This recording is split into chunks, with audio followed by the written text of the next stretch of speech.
Welcome to the Genius Factory. Enjoy the video.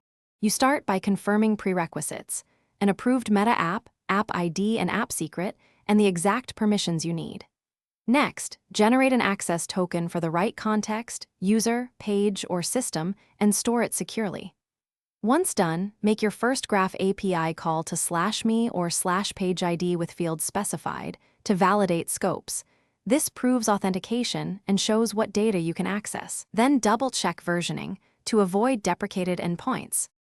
You now build detailed requests. Choose get, post, or delete depending on intent, and craft the field's parameter to request only what you need. That reduces latency and errors. When updating, include the correct content type and required parameters. When reading large datasets, follow next and previous cursors for pagination. Also, batch requests to reduce round trips, and parse rate limit headers so you can back off gracefully. This prevents throttling and keeps your integration stable. You finish by validating and rotating tokens, then moving to production with hardened error handling and logging.